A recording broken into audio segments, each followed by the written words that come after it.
This is Hannibal here from the HannibalTV.com with a daily wrestling news update. We reported over the weekend that Triple H and Kevin Dunn addressed the SmackDown talent prior to the SmackDown show on Friday night. Well, there was another talent meeting today in Ohio before Raw, and it's in Cincinnati, where Brian Pillman is from, where apparently according to Fightful, talent meeting was had with Triple H, Kevin Dunn, and Dan Ventrelli, whoever that is. Oh, I guess he was hired as a WWE executive vice president as of September. So that's the first I've heard of his name. But basically, they went over similar stuff that they talked about on SmackDown. However, they did mention that Triple H will be still the chief content officer, but Vince McMahon will give his opinions on certain stuff. And we have heard that Vince McMahon was in the WWE office over the weekend. So he did admit that he had some discussions with Vince McMahon about WWE creative, but Vince defers him for the final say, at least for now. And he also once again said that the WWE has not been sold to Saudi Arabia, and whenever it does get sold, it's going to be a long process. It's not going to necessarily be a quick process.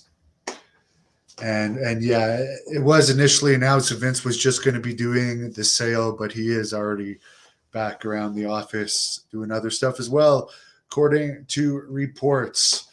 Also for Raw, NXT wrestlers Zoe Stark and Charlie Dempsey are backstage. Not familiar with either of them. I did watch the Rampage match, the street fight match with Ruby Soho and Willow versus Anna Jay and Tay Mello, and I must say I did like that match. I am a fan of women's wrestling, and I'm a fan of the more violent matches, so I would give them a thumbs up for that match. Apparently, Sasha Banks, aka Mercedes Moné, has applied for a trademark for the moniker "the CEO." Apparently, she's calling herself the CEO in New Japan. Dave Meltzer, I heard on the Wrestling Observer Radio talk a little bit further why Frankie Kazarian is no longer in AEW and has appeared in Impact. He said basically there's way too many people under contract in AEW. He was barely being used. He doesn't know how much he was making in AEW or what his Impact deal is, but Kazarian's 45 now, and he'll definitely be wrestling a lot more on Impact. How many people are watching Impact? I don't even think they did a 0.01 rating last week. And for some reason, when they do pay-per-views, they put them on Friday nights, which Rampage and SmackDown already air on Friday nights. So that seems like a typical bizarre decision by Impact, which I don't know. I don't know how they're still around. I did hear Dave Meltzer say once he's not aware of any year that they made money. I don't know if that's changed by now or not. But they're definitely not number two anymore. AEW is a strong number two. Also, in regards to Dana White, it doesn't look like there's any punishment for him at all. I mean, his wife did slap him first. He's admitted that he made a mistake slapping her back, and he's always going to be remembered for that. He said that the slap fight delay was not due directly to the slapping incident with his wife at the Mexican bar.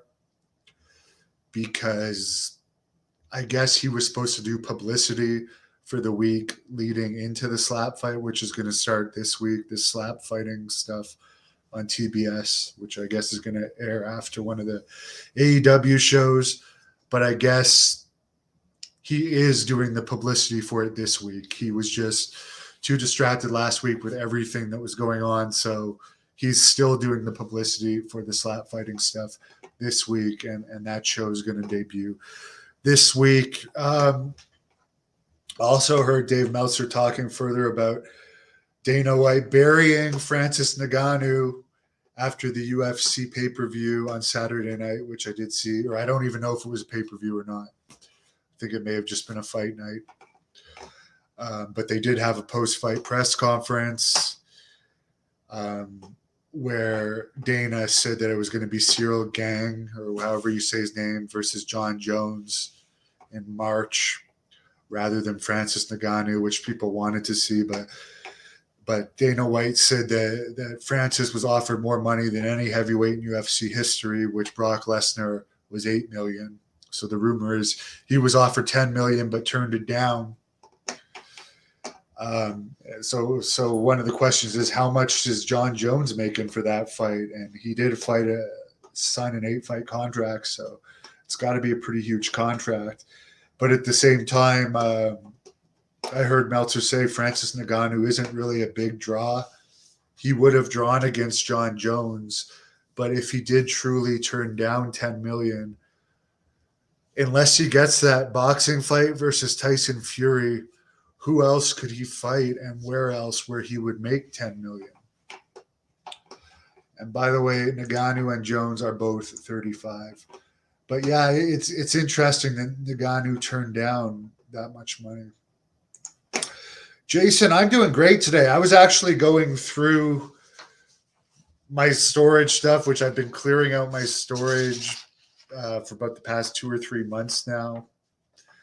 And by the way, for anyone that says I was WWE never wanted me, there's my letter of them rescinding my contract right there, which they rescinded it because I had hepatitis C at the time. And since then, they looked at me as damaged goods. Gerald Briscoe tried to get me re-signed in 2016. They looked at me as damaged goods. And whatever. I'm over it. I'm just saying I was good enough for a contract. It just didn't work out for me. Destiny had a different idea for me, and it ended up being this. Was I a fan of Vader? Of course. Not only was I a fan of Vader, but I considered Vader a friend of mine. Would I interview the great Muda? Does he speak English well? I don't know. I would interview him. But it's not something I really thought about, to be perfectly honest with you. Doug, how long before Vince takes over completely? Who knows? 100 people are watching Impact. I think that's about all they get usually for their tapings. I know there was a taping recently in Albany that only had about 150 or so, and who knows how many of those are comped. But yeah, it's not that many. I don't who owns it? Axis Anthem owns Impact, which also owns Access TV. So they use it as filler content for their channel, from what I understand. What are my thoughts of Santino Marella being in Impact Wrestling as the commissioner or whatever? I think the commissioner thing in wrestling has been overdone. But I do like Santino personally as a person. I was not a fan of his gimmick, but I'm not saying he's not entertaining. He did his gimmick well, and he's a good character, and he filled that role well. But I'm more of like a Brock Lesnar, Ultimate Warrior, Road Warriors, Bruiser Brody type fan, rather than the comedy characters fan. But he's talented. He's talented and a very nice person. Young Macho Savage is Tony Khan might try to buy WWE, but it's unlikely he would actually succeed in that. But he very well might try. Francis to PFL, it could happen for sure. But is he going to get 10 million for a fight there? I'd be shocked. What about I don't know. From what I understand, if that rumor is true about Triple H, that would have happened prior to his heart attack. So I don't know if the rumor is true, but from what I understand, if it did happen, it happened prior to the heart attack.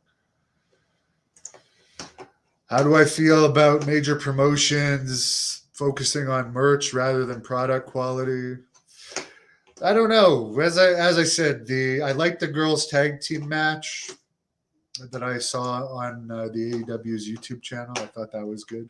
I don't hate on things. If I see something I like, I like.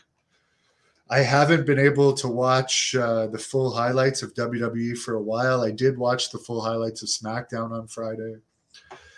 3-minute highlights.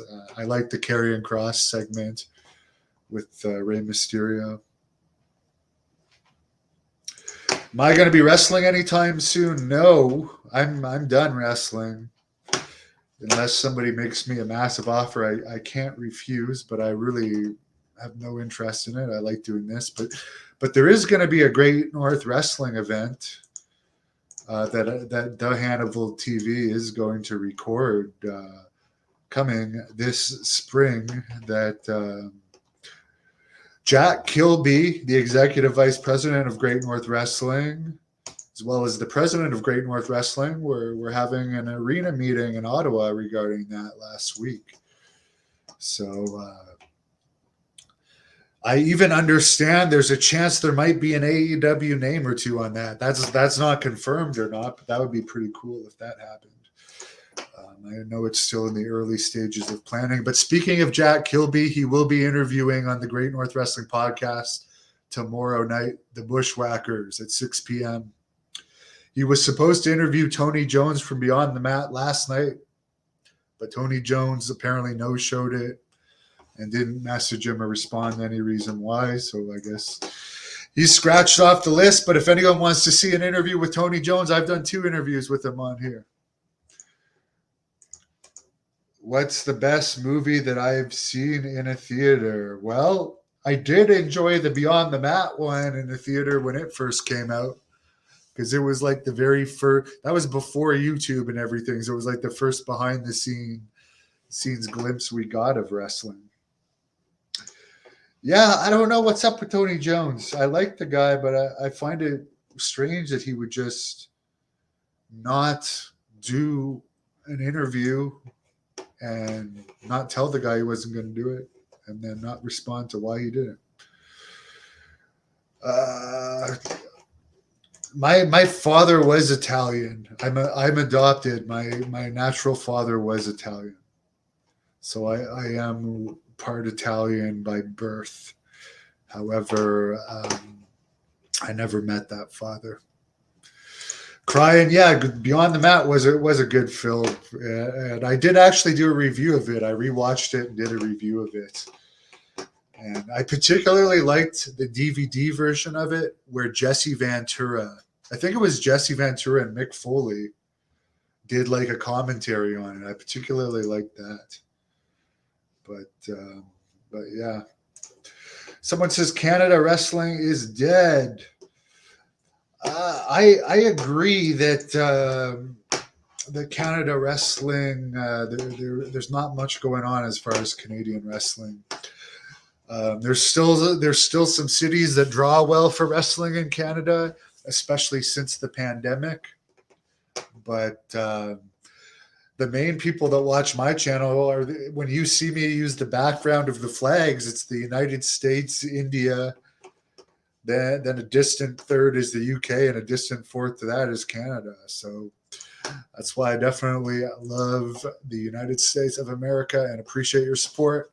I'm heading off to the gym soon. Wish everybody a great night. Thank you for watching the Hannibal TV.